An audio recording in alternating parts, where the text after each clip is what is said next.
డీటెయిల్డ్గా law and order పైన మనం చర్చ చేస్తున్నాం. 19/24 జరిగినటువంటి హ్యూమిలియేషన్, జైలుకు పోయిన వాళ్ళు, తప్పుడు కేసులు పెట్టించుకున్న వాళ్ళు, రాష్ట్రాన్ని వదిలిపెట్టిపోయిన వాళ్ళు ఒక్కరుగా అధ్యక్ష ప్రజాస్వామ్యాన్ని కాపాడాలి అని మాట్లాడిన వాళ్ళందరూ కూడా బాధితులే. ఈరోజు ఇక్కడ స్పీకర్ గారు ఉన్నారు. ఆయన్నైతే నాకు బాగా జ్ఞాపకం, అయ్యన్న పాత్రుడు గారిని. కడాన ఆయన పైన పెట్టిన కేసు అటెంప్ట్ టు రేప్. ఈ వయసులో ఆయన పైన దట్ ఈస్ ది ట్రీట్మెంట్. ఆయన ఇంటి దగ్గర అయితే ఎంత భయంకరంగా ప్రయత్నం చేశారంటే, ఇక్కడ ఉండే వాళ్ళందరికంటే 5 సంవత్సరాలు ప్రతి ఒక్క కేసుని ప్రత్యక్షంగా మానిటర్ చేసి, మళ్ళీ నిద్రలేని రాత్రులు, మళ్ళీ వీళ్ళు జైలుకు పోతే బయట వచ్చే వరకు ఇదే పని. అడ్వకేట్స్ డబ్బులు లేకపోతే అప్పులు చేసి కేసులు కూడా వాదించిన పరిస్థితి. ఇలాంటి అనేక అప్ టు సుప్రీంకోర్టు లాయర్స్ అధ్యక్ష అవన్నీ చేశాం. ఇప్పుడు స్పీకర్ గారు బాధితుడే, డిప్యూటీ స్పీకరు బాధితుడే, ముఖ్యమంత్రి బాధితుడే, ఎక్కువండే డిప్యూటీ ముఖ్యమంత్రి బాధితుడే, ఎక్కువండే శాసనసభ్యులు బాధితులే, మంత్రులు బాధితులే. ఎప్పుడు అధ్యక్ష నా మీద ఎవరు కేసులు పెట్టాలంటే భయపడతారు, ఎందుకంటే నేను ఏ తప్పు చేయను కాబట్టి. నా విశ్వాసం ఏంటంటే నేను తప్పు చేయను, లీగల్గా టెక్నికల్గా పర్ఫెక్ట్గా ఉంటాను. ఎవడైనా తప్పు చేస్తే మాత్రం వాడి గుండెల్లో రైళ్లు బరిగి తీర్చే వరకు, వాడు మారే వరకు వదిలిపెట్టను. అది నా పద్ధతి, అది చరిత్ర కూడా. ఒక ముఖ్యమంత్రిగా ఉండే వ్యక్తి దానికంటే అధ్యక్ష ముందు ఒకసారి చూస్తే నా మీద 17 కేసులు. కడాన నేను అడిగితే ఎందుకైనా నా మీద కేసు పెట్టారు, ఏం పెట్టారు చెప్పంటే, తెల్లవారు నిద్ర లేపి రాత్రి తలుపులు కొడితే బయట వస్తే ఏం కేసు పెట్టారు చెప్పమంటే, కేసు మళ్ళీ ఇస్తాం, ఎఫ్ఐఆర్ మీరు వెహికల్ ఎక్కమన్నారు, వాట్సాప్లో పంపిస్తామన్నారు. అంటే అరాచకాలకు పరాకాష్ట ఇవన్నీ. యువగళం పైన అయితే లోకేష్ పోతామంటే ఆయన బాధ్యతే. ఎవ్రీవేర్ మైక్ ఇవ్వాల, అది సరే. నేను వెళితే ఆ దిశ అంగళ్ళలో నేను రాష్ట్రం మొత్తం ఒక యాత్ర పెట్టుకున్నాను.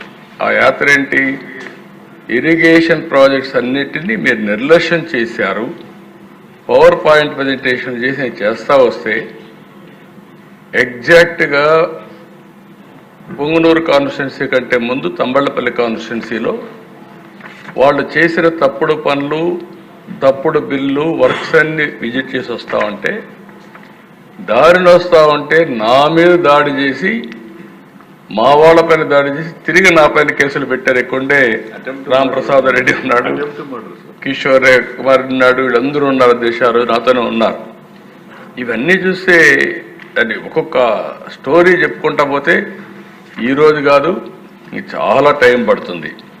యువగళం పైన అయితే 12 కేసులు పెట్టారు. అనపర్తిలో కూడా తమరు నడిచెళ్ళారు. అనపర్తిలో నన్ను నిలిపేస్తే అనపర్తి వరకు నడిచి వస్తే మళ్ళా కేసులు పెట్టారు, దాంట్లో కూడా కేసులు పెట్టారు. 12 కిలోమీటర్లు నడిచి వచ్చా. అక్కడ కరెంట్ తీస్తే మళ్ళీ సెల్ ఫోన్ల వెలుగులో మీటింగ్ చేశారు. అక్కడ అది కూడా కరెంట్ అంతా కట్ చేస్తే సెల్ ఫోన్ వెలుగులు పెట్టి ఇక్కడే ఉన్నాడు మన రామకృష్ణారెడ్డి. అలాంటి సంఘటనలు అన్నీ జరిగాయి దశ. అచ్చెన్నాయుడు నేను చూసి ఆ రోజు ఆయన ఫైల్స్ ఆపరేషన్ చేసుకున్నాడు. అక్కడి నుంచి తీసుకొచ్చి ఇంత దూరం అంటే అంత దూరం తీసుకొచ్చి ఆయన ఎన్ని హెరాస్ చేయాలో చేసి, ఆ కేసు ఏంటి, ఏమి ఒక లెటర్ ఇచ్చాడనో ఏదో ఒకటి పెట్టేసి ఆయన హెరాస్ చేసే పరిస్థితికి వచ్చారు. కొల్లు రవీంద్ర ఎవరో చనిపోతే ఈయన పిఏ ఆయనతో మాట్లాడాడు కాబట్టి ఈయన అటెంప్ట్ మర్డర్ కేసులో ఈయన వచ్చేసాడు. మర్డర్ కేసులో ముద్ద ఈయనకు వచ్చేసే పరిస్థితికి వచ్చారు. బీసీ జనార్దన్ రెడ్డి ఆయన పైన కేసులు పెట్టేశారు. ఆయన ఎత్తిపోయి జైల్లో పెట్టేసి చాలా ప్రయత్నాలు చేసి మళ్ళీ బయటకు వచ్చారు. అప్పుడప్పుడు ప్రెస్ కాన్ఫరెన్స్ పెట్టి సాక్ష్యాలని చెప్తున్నాడని ధూళిపాళ నరేంద్ర పైన అయితే కేసులు పెట్టి ఇష్టానుసారంగా బయట రానివ్వకుండా చేసే పరిస్థితికి వచ్చారు. జేసీ ప్రభాకర్ రెడ్డి పైన 66 కేసులు, కార్యకర్తలపై 2560 కేసులు, పులివర్తి నాని పైన 31 కేసులు, చింతమనేని ప్రభాకర్ పైన 48 కేసులు. కడా నిమ్మల రామానాయుడు ఎవరి దగ్గరికి పోడు, ఆ బ్యాగ్ వేసుకొని కరోనా రోజుల్లో కూడా, ఇప్పుడు కూడా పెళ్లి రోజు కూడా ఎల్లో షర్ట్ వేసుకొని చాలా సింపుల్గా అలాంటి వ్యక్తి పైన 20 కేసులు పెట్టారు. నేను చాలామందిని చూశాను కానీ నిమ్మల రామానాయుడు ఎప్పుడు గొడవ పోయాడు కాదు. రెండో దిశ పరుషంగా కూడా మాట్లాడాడు. కరోనా సమయంలో కూడా బ్యాగ్ వేసుకొని నిత్యావసర వస్తువులు తీసుకుని ఇంటింటి దగ్గర ఇచ్చేసి వచ్చే పరిస్థితి ఉండే వ్యక్తి. దేవినేని ఉమా పైన 27 కేసులు, ఆంజనేయుల పైన 16 కేసులు, అయ్యన్న పత్రిక పైన 14 కేసులు, బీటెక్ రవి కొన్ని చెప్పుకోలేకపోయారు 14 కేసులు, కోన రవికుమార్ పైన 15 కేసులు, కాలువ శ్రీనివాసుల పైన 14 కేసులు. ఇక సరే మిమ్మల్ని అయితే చాలా ఎట్లా చేశారో ప్రపంచానికి అంత తెలుసు. ఆ రోజు మీరు లోపలున్న ఆ రాత్రి అంతా నాకు నిద్ర లేని పరిస్థితి. ఈ విధంగా మిమ్మల్ని కాపాడుకోవాలి. ఇంట్లో వాళ్ళకి మీరే ధైర్యం చెప్పారు, మా ఇంట్లో వాళ్ళకి మీరే ధైర్యం చెప్పారు. మీ ఇంట్లో వాళ్ళ ధైర్యం చెప్పి మిమ్మల్ని కాపాడుకోవాలి కదా. మేము అడ్వకేట్తో మాట్లాడుకున్నాం. ఏంటి పరిస్థితి? అగమ్య గోచరం. హైకోర్టు, మళ్ళీ ఇక్కడ కోర్టు, సుప్రీంకోర్టు, ప్రతి ఒక్క కోర్టుతో సమన్వయం చేసుకుని ఎట్లా కాపాడుకోవాలో కాపాడుకోవడం కోసం నెక్స్ట్ డే జైలు కూడా పంపించారు కదా మిమ్మల్ని. కొట్టిన తర్వాత కూడా జైలుకి పంపించేసి మళ్ళీ అప్పుడు రాకపోతే ఆ జైల్లోనే ఏదో చేసి అనుకుంటే పెద్ద ప్రయత్నాలు చేసి అక్కడి నుంచే కదా మీకు సాయంత్రానికి మీకు ఆర్డర్స్ తెప్పించి హైదరాబాద్ మిలిటరీ హాస్పిటల్ పంపించి అక్కడ చెక్ చేస్తే మొత్తం వాస్తవాలన్నీ బయట పెట్టి అక్కడి నుంచి మీకు బెయిల్ ఇచ్చే పరిస్థితి, బయట వచ్చే పరిస్థితికి వచ్చారు. అది ఒక భయంకరమైనటువంటి పరిస్థితులు. ఒక్కొక్కరినైతే జేసీ ప్రభాకర్ని 45 సార్లు అరెస్ట్ చేశారు, చింతని ప్రభాకర్ని 15 సార్లు అరెస్ట్ చేశారు, అచ్చెన్నాయుడిని అరెస్ట్ చేశారు, కొల్లు రవీంద్ర, బీసీ జనార్దన్ రెడ్డి, ఉమా, ధూళిపాళ అందరినీ.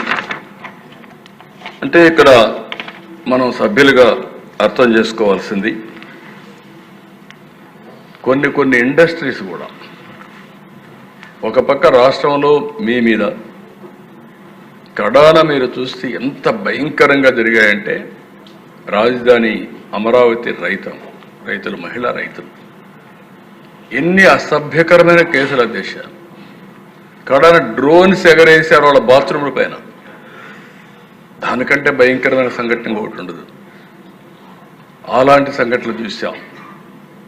వాళ్ళు న్యాయస్థానం టు దేవస్థానం ఒక ప్రోగ్రాం పెట్టుకుంటే ఆ ప్రోగ్రాం జరగనీయకుండా చేయడం కోసం ఎక్కడ చూసినా అటాక్ చేసి కడా నడి రోడ్లో కూర్చొని భోంచేశారు. చిన్న చిన్న సత్రాలు కానీ కమ్యూనిటీ హాల్స్ కానీ మ్యారేజ్ హాల్స్ ఇవ్వకపోతే రోడ్డు మీద మట్టిలో కూర్చొని భోంచేసిన సందర్భాలు అవన్నీ. కడాన వాళ్ళు ఈ పక్కన శ్రీకాకుళం వరకు యాత్ర పోవాలనుకుంటే కడాను పోనీయకుండా ఈస్ట్ గోదావరిలోనే అంతర్వేది దగ్గరనే స్టాప్ చేస్తే తిరిగి నేనే వాయిదా వేసుకోమనే పరిస్థితి. మీరు పోలేరు, ఇంకా ఎక్కువ law and order problem create చేస్తారు, మీరు కొంచెం వాయిదా వేయమని చెప్పే పరిస్థితికి వచ్చాం. ఇలాంటివి అరాచకాలు ఒకటి కాదు దశ. ఇండస్ట్రియలిస్టులు ఎంతమంది పారిపోయారు. ఈవెన్ కడానైతే మా జయదేవ్ అయితే పోటీ చేయలేదు. ఈజీగా గెలిచే వ్యక్తి వీళ్ళు చేసిన హెరాస్మెంట్. ఒక పక్క ఇండస్ట్రీ, ఇంకొక పక్క పాలిటిక్స్ వస్తే ఇండస్ట్రీ వదులుకోవాలి.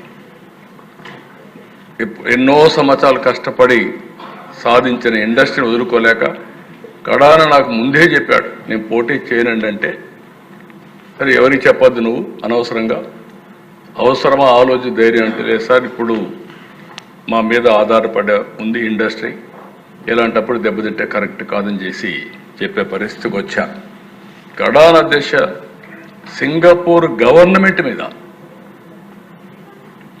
సింగపూర్ గవర్నమెంట్ ఉండే సభ్యులందరూ గుర్తుపెట్టుకోవాలి, ప్రపంచంలో మోస్ట్ రెస్పెక్టబుల్ గవర్నమెంట్ ఏదైనా ఉందంటే సింగపూర్. ఒకప్పుడు ట్రంప్, నార్త్ కొరియా కిమ్, ఎక్కడ నార్త్ కొరియా కిమ్ అనుకుంటాను, ఇద్దరికి చర్చలు పెట్టాలంటే ఎక్కడ పెట్టాలంటే సింగపూర్లో పెట్టారు. అలాంటి కంట్రీ మీద ఆరోపణలు చేసి కడాన దేశ వాళ్ళైతే ఇప్పుడు కూడా రాలేదు. కనీసం నేనేమంటున్నానంటే దేశ వాళ్ళ మీద నాకు ఒక నమ్మకం. ఆ రోజు లీ క్వాన్ యూ ఉన్నాడు. Lee Kuan Yew was the author of Singapore economy. నేను ఆయనతో క్లోజ్గా ఉండేవాళ్ళం. ఆయన పిఎంగా అయిన తర్వాత సీనియర్ మినిస్టర్గా ఉన్నప్పటి నుంచి వాళ్ళు ఏ విధంగా ఎంత రెస్పెక్టబుల్గా ఉంటారు. నేను పోయినప్పుడు ఇవన్నీ చూసిన తర్వాత చాలా గౌరవం ఇచ్చి హైదరాబాద్ డెవలప్మెంట్కి సహకరించారు. నేను ఒకసారి అపోజిషన్లో ఉన్నప్పుడు సింగపూర్కి వెళ్ళి, అధికారంలో ఉన్నప్పుడు సింగపూర్ మొత్తం నైట్ క్లీనింగ్ ఎట్టు చేస్తారో చూసి దేశంలో మొట్టమొదటిసారిగా హైదరాబాద్లో నైట్ క్లీనింగ్ ప్రవేశపెట్టిన గవర్నమెంట్ ఆ రోజు తెలుగుదేశం గవర్నమెంట్ అని చెప్పి కూడా నేను తెలియజేస్తున్నాను.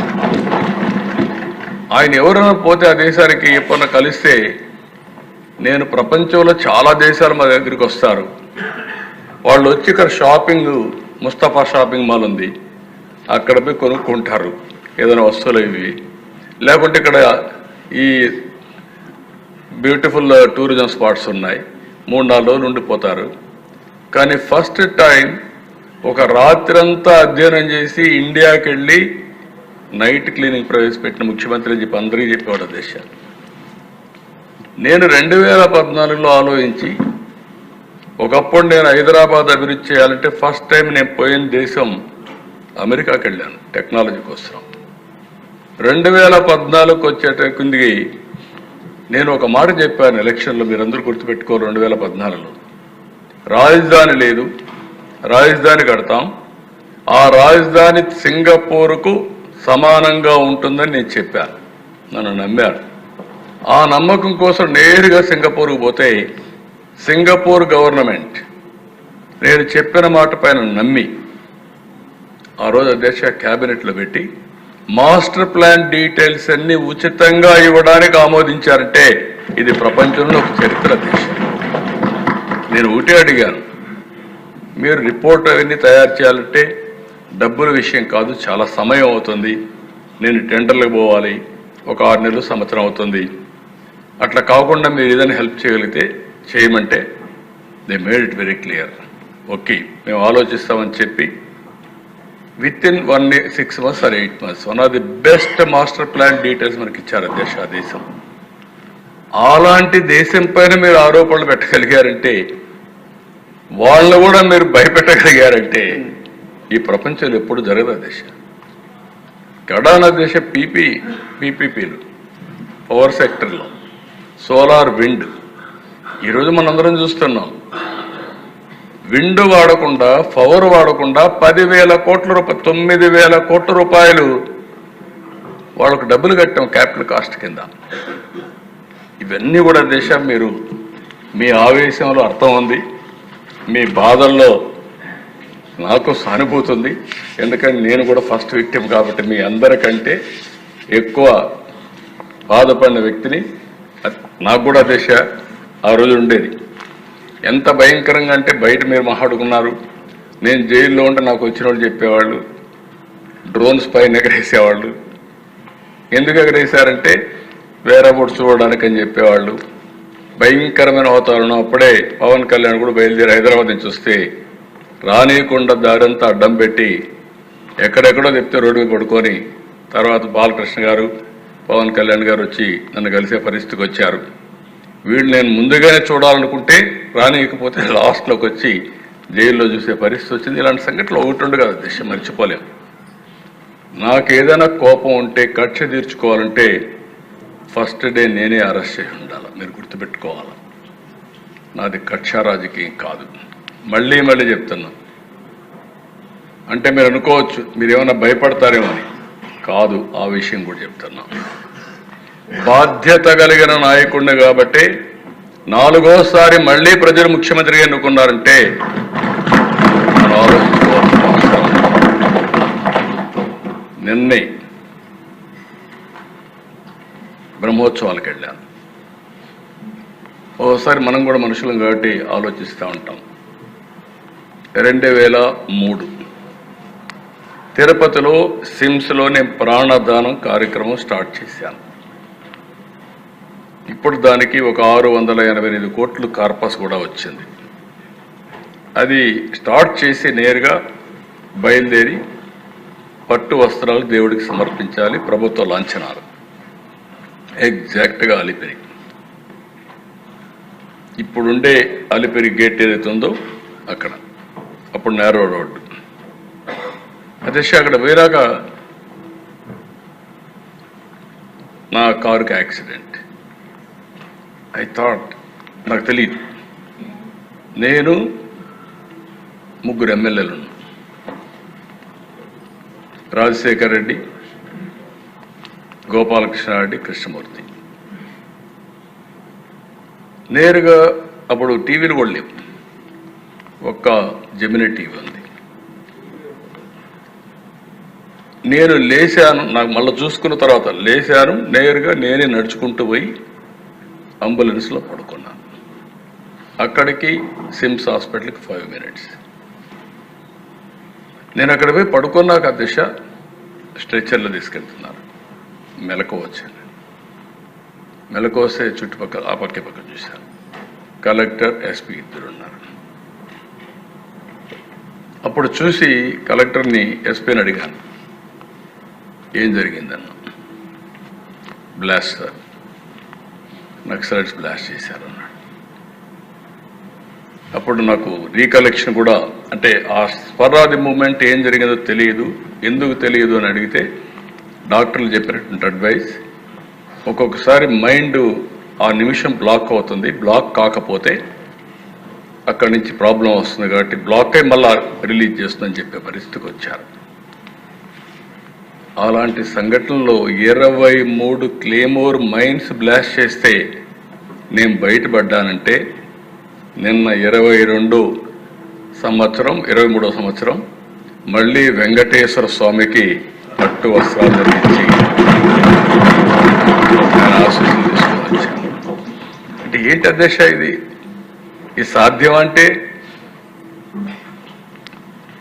మహిమ ఉందా అంటే ఉందని చెప్పాలి.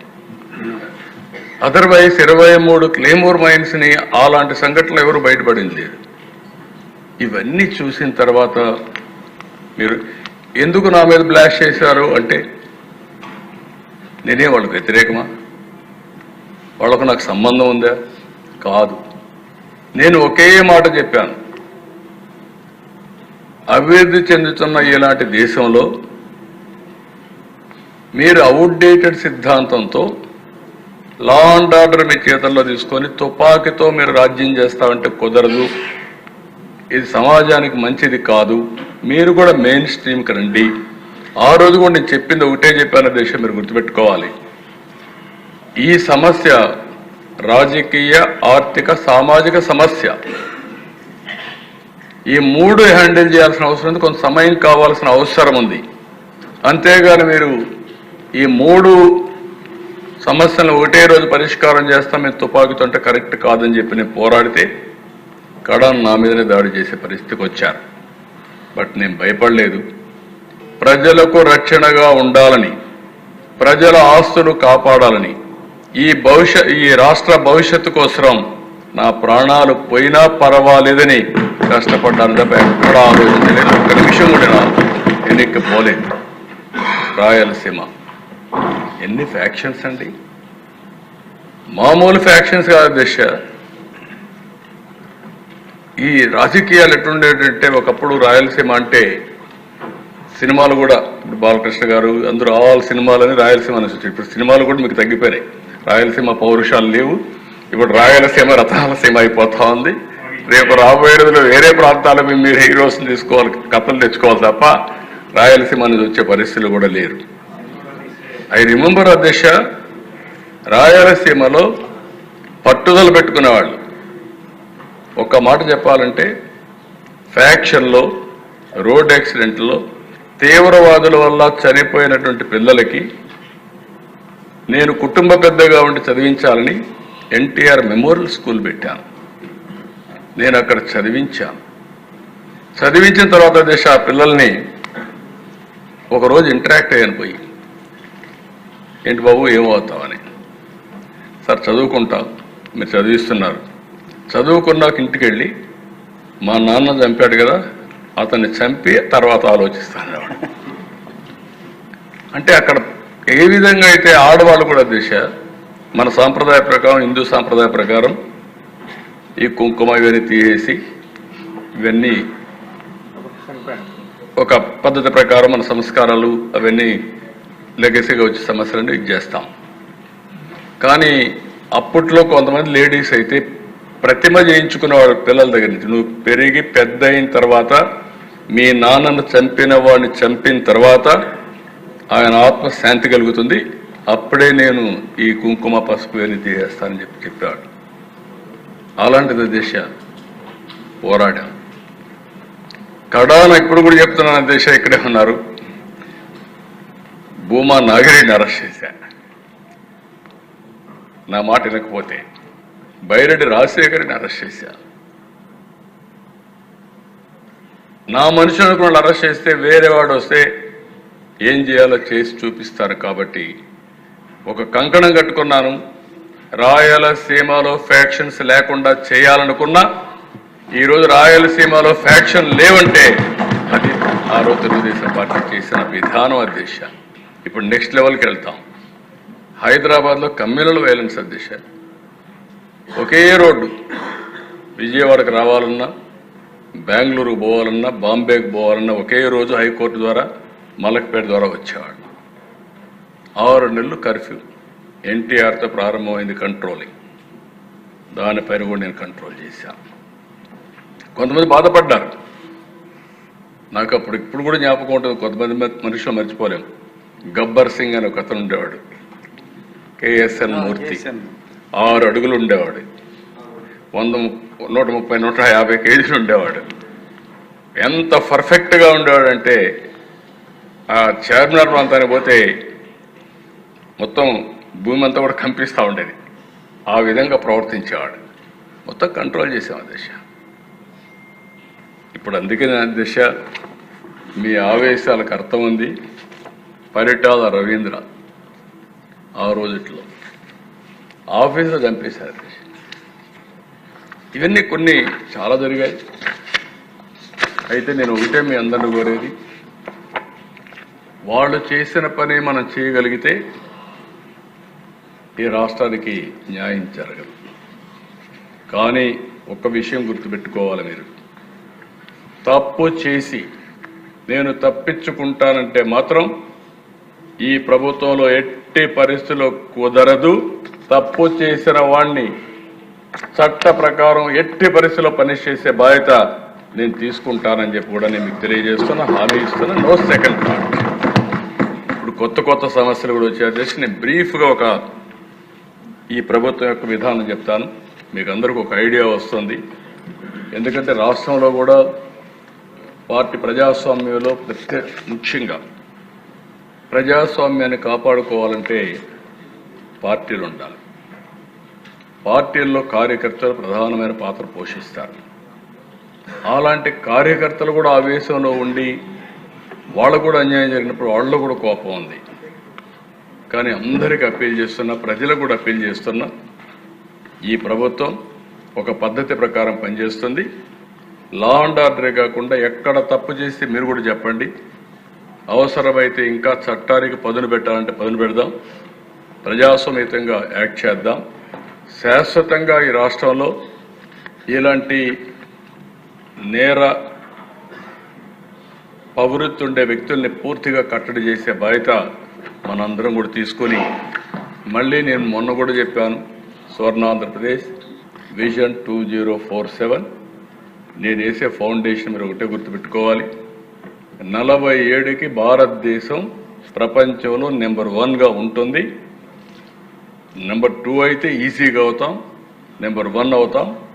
ఆ సందర్భంలో నెంబర్ 1 రాష్ట్రంగా ఆంధ్రప్రదేశ్ ఉండాలని, ప్రపంచంలోనే తెలుగు జాతి నెంబర్ 1గా ఉండాలనేది ఈ ప్రభుత్వం యొక్క సంకల్పం.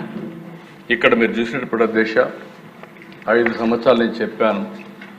ఇప్పుడు క్రైమ్ గురించి ఓవర్వ్యూ ఒకటి, 2 ఉమెన్ సేఫ్టీ, 3 డ్రగ్ కూడా. కడాన దిశ ఒకసారి చాలా బాధేస్తుంది. ఆ రోజు డ్రగ్స్ విపరీతంగా వచ్చాయి, గంజాయి విపరీతంగా వచ్చింది. దాని మీద మా పార్టీలో కూడా స్టేట్మెంట్లు ఇవ్వడం, కండెమ్ చేయడం ఎన్ని పెట్టారు. కడాన పార్టీ ఆఫీస్ పైన కూడా దాడి చేస్తే నేను ఆనాటి హోమ్ మినిస్టర్కి ఫోన్ చేసి రిక్వెస్ట్ చేసి, గవర్నర్కి ఫోన్ చేసి ఎక్కడికక్కడ కాపాడుకునే పరిస్థితికి వచ్చాం అధ్యక్ష. సోషల్ మీడియా ఇది ఇప్పుడే పీతాని మిగిలిన కూడా మాట్లాడారు. మేజర్ సమస్య. నిన్నే నేను చూశాను, ఈ కర్ణాటక కోర్టు కూడా ఒక కామెంట్ చేశారు అధ్యక్ష దీనిపైన. వాళ్ళు కూడా మాట్లాడుతూ ఈ కొంతమంది సోషల్ మీడియా ప్లాట్ఫామ్ ఎక్స్కు కర్ణాటక హైకోర్టులో ఎదురు దెబ్బ, సహయోగ్ పోర్టల్కి ఎక్స్ దాఖలు చేసిన పిటిషన్ తిరస్కరణ, కంటెంట్ తొలగింపు ఆదేశాల అధికారాన్ని సవాల్ చేస్తూ ఎక్స్ పిటిషన్, సోషల్ మీడియా నియంత్రించడం అవసరమన్న కర్ణాటక హైకోర్టు, మహిళలపై నేరాల అంశంలో సోషల్ మీడియా నియంత్రణ తప్పనిసరి, నియంత్రణ లేకుంటే పౌరుల గౌరవ హక్కు ఉల్లంఘించినట్టే, కంటెంట్ నియంత్రణ ఆదేశాలను యుఎస్ పాటిస్తుంది, భారత్లో మాత్రం చట్టవిరుద్ధ కంటెంట్ తొలగింపునకు ఎక్స్ నిరాకరిస్తుంది, ఎక్స్ పాటించే ద్వంద్వ ప్రమాణాలు ఆమోదయోగ్యం కాదు. కర్ణాటక హైకోర్టు నిర్ణయించే పరిస్థితికి వచ్చారు. దీనిపైన మనందరం కూడా చాలా బాధపడుతున్నాం. ఇక్కడుండే వాళ్ళందరినీ క్యారెక్టర్ అసాసినేషన్, ఆడబిడ్డల క్యారెక్టర్ అసాసినేషన్, నేను కూడా దానికి విక్టిమ్ చేశాను. నా జీవితంలో ఎప్పుడు అంటే మనం కూడా మనుషులైనప్పుడు ఒకసారి ఎమోషన్స్ ఉంటాయి, సెంటిమెంట్స్ ఉంటాయి. అలాంటి సెంటిమెంట్స్ దెబ్బతీసే పరిస్థితికి వస్తున్నారు. ఇప్పుడు కూడా అది జరుగుతూ ఉంది. దీనికి ఏ విధంగా ఉండాలో మీరు కూడా ఐడియాస్ ఇస్తే మెంబర్స్ అందరూ. ఈ ప్రభుత్వం చాలా స్పష్టంగా ఉన్నాం. ఎట్టి పరిస్థితిలో కూడా సోషల్ మీడియా దుర్వినియోగం చేసి ఇష్టానుసారంగా చేసే వాళ్ళు మాత్రం వదిలిపెట్టే ప్రసక్తి లేదు. చట్టపరంగా ఉంటాం, అదే సమయంలో మాత్రం కఠినంగా ఉంటాం అధ్యక్ష. ఎలక్షన్ మేనిఫెస్టోలో పెట్టే పరిస్థితికి వచ్చావు, కొంతమందికి న్యాయం చేస్తామని, అది కూడా ఒకసారి మీకు ఎక్స్ప్లెయిన్ చేస్తాను. గవర్నమెంట్ ఆఫ్ ఇండియా ఫండ్స్ విషయం, అదర్ ఇనిషియేటివ్స్, ఇవన్నీ అధ్యక్ష. నెక్స్ట్ అధ్యక్ష, ఇప్పుడే మినిస్టర్ గారు కూడా చెప్పారు, ఓవరాల్గా లా అండ్ ఆర్డర్ ఒక విధంగా చెప్పాలంటే నేను ఎప్పుడు 4వ సారి ముఖ్యమంత్రి అయ్యాను, కానీ పోలీసు వ్యవస్థ టోటల్గా భ్రష్టు పట్టే పరిస్థితికి వచ్చాను. బై ఫోర్స్ పోలీసు వ్యవస్థని డీఫంక్ చేసే పరిస్థితికి వచ్చారు. మొత్తం ఇంకొక మాటలో చెప్పాలంటే నేను 95లో ముఖ్యమంత్రి అయినప్పుడు పోలీసు వ్యవస్థ చాలా పర్ఫెక్ట్గా ఉండి 2014లో కూడా ఇలాంటి పరిస్థితి లేదు. అలాంటి పరిస్థితికి వచ్చాం. 1 by 1 కరెక్ట్ చేసుకుంటూ వస్తున్నాం. ఈరోజు మీరు చూస్తే ఈరోజు ఓవరాల్గా మనం 16% ఓవరాల్ క్రైమ్ కంట్రోల్ చేయగలిగాం. ఇండియా జస్టిస్ రిపోర్ట్ కూడా 25లో ఏపీ నెంబర్ 2 పొజిషన్ కింద క్రిమినల్ జస్టిస్ డెలివరీ కింద చేసే పరిస్థితికి వచ్చారు. నెక్స్ట్ ఇందులో దిశ ఈ స్లైడ్స్ అని మీరు చూసింది ఇప్పుడే మినిస్టర్ గారు చాలా వరకు కవర్ చేశారు. Bodily law and order crime 42% తగ్గింది, bodily non law and order crime 8% తగ్గింది, సీరియస్ ప్రాపర్టీ క్రైమ్ మాత్రం పెరిగింది. దీనికి కూడా కారణాలు ఎక్స్ప్లెయిన్ చేస్తాను. నాన్ గ్రేవ్ ప్రాపర్టీ క్రైమ్స్ 15% పెరిగాయి, క్రైమ్ అగైనెస్ట్ ఉమెన్ 4.8% తగ్గింది, క్రైమ్ అగైనెస్ట్ ఎస్సీ ఎస్టీ 15% తగ్గింది, ఎన్డీపీఎస్ 21% పెరిగింది, యాక్ట్ చేస్తూ ఉన్నాం. ఫైనాన్షియల్ ఫ్రాడ్స్ 7% పెరిగింది, road accident 3.5, cyber crime it is the biggest problem. 31% పెరిగింది అధ్యక్ష. ఇక్కడికి వచ్చినప్పుడు అధ్యక్ష next bodily offences and impact and law and order చాలా రైటింగ్ 42% తగ్గింది, కిడ్నాపింగ్ 16% తగ్గింది, అటెంప్ట్ టు మర్డర్ 15% తగ్గింది, మర్డర్స్ 8%, అర్ట్ కేసెస్ 7%. ఇవన్నీ కూడా చూసినప్పుడు చాలా వరకు కంట్రోల్ చేయగలుగుతున్నాం. కానీ ఈరోజు మనం గుర్తుపెట్టుకోవాల్సింది, నేను ముందే చెప్పాను, నేను రాజకీయాలను చూశాను. నేరస్తులకి అండగా ఉండే రాజకీయాలు నేను చూడలేదు. ఒక ఊర్లో ఒక రౌడీ ఉన్నాడంటే ఆ రౌడీని ఎమ్మెల్యే సపోర్ట్ చేస్తున్నంటే ఎమ్మెల్యే నెక్స్ట్ ఎలక్షన్లో గెలిచే పరిస్థితి లేదు. అందుకే పొలిటికల్ పార్టీస్ ఎప్పుడు కూడా ఓపెన్గా షెల్టర్ ఎప్పుడు ఇవ్వలేదు. అలాంటిది ఈరోజు నేర ప్రవృత్తి కలిగిన వాళ్ళే రాజకీయాలకు వచ్చేసే పరిస్థితికి వచ్చారు. ఇది చాలా డేంజర్. నేను ఎన్నోసార్లు చెప్పాను. ఈరోజు మీరు గుర్తుపెట్టుకోవాల్సిన అవసరం ఉంది. ఎవరైతే ఇలాంటి వ్యక్తులు రాజకీయాలకు వచ్చి రాజకీయ షీల్డ్లో ముసుగులో ఇలాంటి పనులు చేసినప్పుడు ముందు ముసుగు తీయాలి, రాజకీయ ముసుగు, తర్వాత నేరస్తులుగా డీల్ చేయాల్సిన అవసరం ఉంది. అప్పుడే ప్రజలు కూడా మనల్ని కరెక్ట్గా అర్థం చేసుకుంటారు. ఆ ఎక్సర్సైజే ఇప్పుడు చేస్తున్నాం, ఇంకా చేయాల్సిన అవసరం ఉంది. ప్రాపర్టీ అఫెన్స్ మీరు ఒకసారి చూసినప్పుడు మర్డర్ ఫర్ గెయిన్ 8% పెరిగింది, డెకాయిటీ 15% పెరిగింది, రాబరీ 46% పెరిగింది, house breaking by day 32, by night 14, theft వచ్చి 14, టోటల్గా 15.3% పెరిగింది. అయితే అధ్యక్ష ఇలాంటివి వచ్చినప్పుడు సమాజంలో కూడా నేను చూస్తున్నా, బంధువుల మధ్యలో కూడా డిఫరెన్సెస్, పంతాలు, పట్టింపులు, చాలా సమస్యలు వస్తున్నాయి. ప్రజల్లో కూడా దీన్ని ఒక పక్క అవేర్నెస్ క్రియేట్ చేయాలి, ఇంకొక పక్కన ఫర్మ్గా కూడా హ్యాండిల్ చేస్తే తప్ప ఇలాంటి అఫెన్సెస్ అని తగ్గే పరిస్థితి లేదు అధ్యక్ష.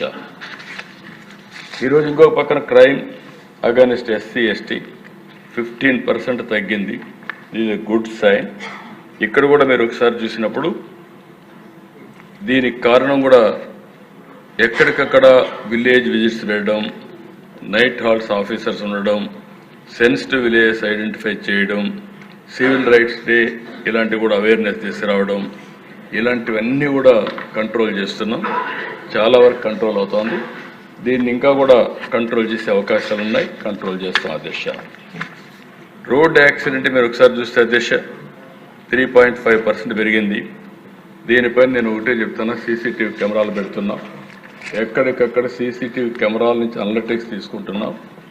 బై అక్టోబర్ 30కి ఒక 40 పారామీటర్స్తో సీసీటీవీ కెమెరాల ఆధారంగా అలర్ట్స్ పంపిణీ కానీ ప్రివెంటివ్గా చేయడంగా జరుగుతాయి.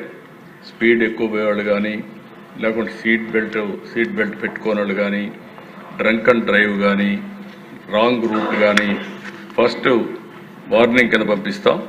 ఆఫ్టర్ దట్ బిల్లు కూడా పంపిస్తాం. ఇంకొకటి ఎక్కడ వీలైతే అక్కడ రోడ్ యాక్సిడెంట్లు జరగకుండా ముందుగానే ప్రివెంట్ చేయడానికి ఏమేం చేయాలనో అన్ని మార్గాలు చూస్తున్నాం. ఇది రియల్ టైం గవర్నెన్స్ కూడా మానిటర్ చేస్తుందని చెప్పి నేను మీకు తెలియజేస్తున్నా. ఇంకొక పక్క దిశ ఈరోజు మనకు వచ్చిన కొన్ని సమస్యలు ఫిన్టెక్ ఫ్రాడ్స్, టెక్నాలజీ ఫ్రాడ్స్ విపరీతంగా పెరిగిపోతున్నాయి. సైబర్ క్రైమ్ కూడా పెరుగుతూ ఉంది. ఒక పక్క చూస్తే పోలీస్ వ్యవస్థలో సైబర్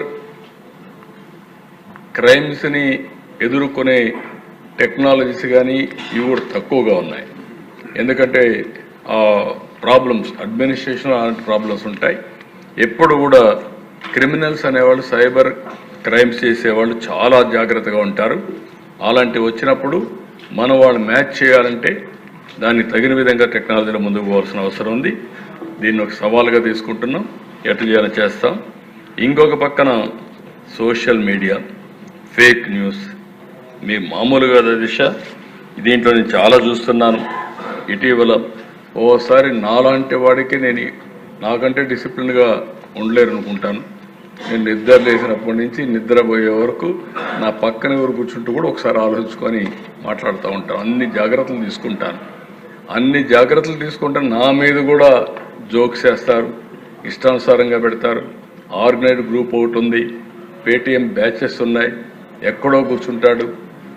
ఒక గంట కన్నా మనం ఏమారితే పెద్ద ఎత్తున వైరల్ చేసేస్తున్నారు ఫేక్ న్యూస్ అని. మళ్ళీ దానికి ఒక రబ్బర్ స్టాంప్ వేయాలి, ఇది ఫేక్ అని వేయాలి. వేసినా కూడా డ్యామేజ్ జరిగిపోయింది దిశ. ఇలాంటి ఒకటి రెండు కాదు, చాలా జరుగుతున్నాయి. మీరు ఒక్కసారి ఆలోచిస్తే అధికారంలో లేనప్పుడు ప్రవర్తించారు ఒకప్పుడు, అధికారంలోకి వచ్చినాక ప్రవర్తిస్తున్నారు. ఇప్పుడే మనం పీతాని వీళ్ళందరూ చెప్తున్నారు, శంకరయ్య. నా జీవితంలో ఎప్పుడు నేను చూడలేదు ఇలాంటివన్నీ. ఆ వ్యక్తి నేను సీఎంగా ఉన్నప్పుడు ఆ రోజు ఆ సైట్లో ఆ వ్యక్తి ఉన్నాడు. తర్వాత నాకు వచ్చిన ఇన్ఫర్మేషన్ అది, నాకు ఐజీ ఉన్నాడు, ఇంటెలిజెన్స్ డీజీ ఉన్నాడు, ఆ రోజు ఉన్నాడు, ఇప్పుడు ఉన్నారు. మార్నింగ్ నిద్ర లేస్తే సాక్షి పేపర్లో టీవీలో వివేకానంద రెడ్డి గుండెపోటుతో చనిపోయాడు. మీరిట ఆలోచిస్తారా దిశ? పాపం, అదే ఎవరికి పెద్ద తప్పు చేయలేదు, అతను మంచోడు చనిపోయాడు అనిపించి అందులో ఎలక్షన్లో బిజీగా ఉన్నాం. నేను కూడా అదే అనుకున్నాను. మా ఐజీ ఇంటెలిజెన్స్ చెప్పలేదు, సీఎంఓ చెప్పలేదు, డీజీ చెప్పలేదు. మార్నింగ్ అక్కడి నుంచి అతను బయలుదేరి, వాళ్ళ ఫ్యామిలీ విషయం ఇది, వాళ్ళ ఫ్యామిలీ విషయం కంటే నేను ఎక్కువ పట్టించుకోలేదు. సునీత గారు ఫోన్ చేసి కాదు పోస్ట్ మార్టం చేయాలి అని అడిగారు. పోస్ట్ మార్టం చేయాలంటే నేనేమన్నానంటే చేయండి, ఆ అమ్మాయి అడుగుతా ఉన్నప్పుడు మనకేముంది, నేనేం తప్పు చేయలేదు కదా, మీరు చేయండి అన్న. చేశాను. పోస్ట్ మార్టం చేసినప్పుడు ఇది గుండెపోటు కాదు, గొడ్డలిపోటు మామూలుగా కాదు చేసింది, బ్రెయిన్ కూడా బయట వచ్చింది అని వాళ్ళు ఆ రిపోర్ట్ ఇచ్చే పరిస్థితికి వచ్చారు. అప్పుడు ఏంటి, ఆ ఇంట్లో మొత్తం రూమ్ అంతా బ్లడ్, ఆ బ్లడ్ అంతా కడిగారు, బెడ్ మీద కూడా బ్లడ్. ఆ తర్వాత ఒకసారి బాధేస్తుంది ఇవన్నీ. సాయంత్రానికి మాట మార్చేసి తండ్రి లేని బిడ్డ నేను, ఒకే చిన్నాను ఉన్నాడు, ఈరోజు ఈయన కూడా చంపేశారని చెప్పాడు. ఏమనిపిస్తుంది అధ్యక్ష? మనం బిజీగా ఒకసారి న్యాయం ధర్మం అనుకొని మనం కానీ ఏమారితే నిందలు ఏ విధంగా వేయగలుగుతారో ఒక ఎగ్జాంపుల్ ఇది. ఆ మాటని నెక్స్ట్ డే మార్నింగ్ నా చేతిలో ఒక కత్తి పెట్టి, నారాసుర రక్త చరిత్ర, దానివల్ల లాభం పొందారు పొలిటికల్గా. మీరు చేయగలుగుతామా? ఎవరైనా చేయగలుగుతాం? ఈ అవసరం అడుగుతున్నా. రాష్ట్ర ప్రజానీకానికి కూడా బాధ్యత లేదా అని అడుగుతున్నా నేను. ఎలాంటి కరుడగట్టినటువంటి నేరస్తులు కూడా మనం సపోర్ట్ చేసే పరిస్థితి వస్తే, అలాంటి వాళ్ళు రాజకీయాలకు వస్తే రాజకీయాలు ఏం జరుగుతాయి అధ్యక్ష? ఇంకా నేను చాలా మందితో పోరాడాను, కానీ నేరస్తులతో నేను ఎప్పుడు పోరాడాల? రాజకీయాలు నేరస్తుల్ని అసెంబ్లీలో ఎండగట్టాం, భయపడిపోయేవాళ్ళు. అలాంటిది ఇవన్నీ జరిగిన తర్వాత దిశ నిన్న శంకరయ్య అంటాడు, ఎంత ధైర్యం ఉండాలి దిశ. నాకు నోటీస్ పంపించాడు, డెఫర్మేషన్. ఇప్పుడు ఆదినారాయణ రెడ్డి గారు మాట్లాడారండి. ఆదినారాయణ రెడ్డి చంపేశాడు ఆ రోజు, బీటెక్ రవి. అంటే ఎంత మళ్ళీ సిబిఐ లాంటి వ్యవస్థ, ప్రీమియర్ ఇన్వెస్టిగేషన్ ఏజెన్సీ ఆంధ్రప్రదేశ్కి వచ్చి వాళ్ళ ఆఫీసర్ చేస్తే, అతని మీద కేసు పెడితే హైకోర్టు పోయి యాంటిసిపేటరీ బెయిల్ తీసుకునే పరిస్థితి. తర్వాత వాళ్ళు అరెస్ట్ చేయాలని అక్కడ పోతే, కర్నూలుకు పోతే హాస్పిటల్లో అరెస్ట్ చేయని పరిస్థితి, తిరిగి వెళ్ళిపోయారు. ఇవన్నీ ఎక్కడన్నా విన్నామా దేశ?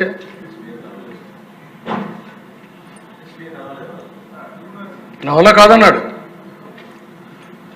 అంటే ఎక్కడికి పోయావు? నాకు ఈయన అంటాడు శంకరయ్య, ఆయన ఆ రోజు డ్యూటీలో ఉన్నాడా లేదా? నువ్వు ఆ ఇంట్లో ఉన్నావా లేదా? బాక్స్ తెచ్చారా లేదా? బాక్స్ తెచ్చి నువ్వు పెట్టించావా లేదా? నీ కళ్ళ ముందర పెట్టారు, నువ్వు పెట్టించావా లేదా? అది వేరే, నీ కళ్ళ ముందర పెట్టారా లేదా? నీ డ్యూటీ ఏంటి? సీన్ ఆఫ్ అఫెన్స్ ఫస్ట్ ఎవరు ప్రొటెక్ట్ చేయాలి? Concern station officer has to protect. ఎందుకు ప్రొటెక్ట్ చేయాలని అడుగుతున్నా నేను. చీఫ్ మినిస్టర్, ఆ రోజు చీఫ్ మినిస్టర్, ఈరోజు చీఫ్ మినిస్టర్ అడుగుతున్నా, సమాధానం చెప్పమంటున్నా. అంటే ఈరోజు నువ్వు క్రిమినల్స్తో కలిసిపోయి నువ్వు నాకే నోటీస్ పంపించే పరిస్థితికి వచ్చావంటే what is happening in this country అధ్యక్ష? ఎక్కడన్నా చూశారా అని అడుగుతున్నా మిమ్మల్ని. It is not a small issue. It is investigation సిబిఐలో ఉంది. కాబట్టి ఇవన్నీ కూడా సిబిఐ కూడా కాగ్నిజెన్స్ తీసుకోవాల్సిన అవసరం ఉంది. లేకపోతే లా అండ్ ఆర్డర్ మనం మెయింటైన్ చేయలేం. ఇది అయింది అధ్యక్ష. ఎంత ఇదంటే నేరుగా గుంటూరు మిర్చి అడిగిపోయి ఇష్టానుసారంగా బిహేవ్ చేయడం, తెనాలి టొబాకో, తెనాలి కాదు మన వదిలికెళ్ళి సార్ ఒక ఎంత భయంకరంగా అంటే అమరావతి ఆడబిడ్డలందరూ అది అమరావతి వ్యభిచార గృహం అని చెప్పి మాట్లాడారు. Is it not character assassination?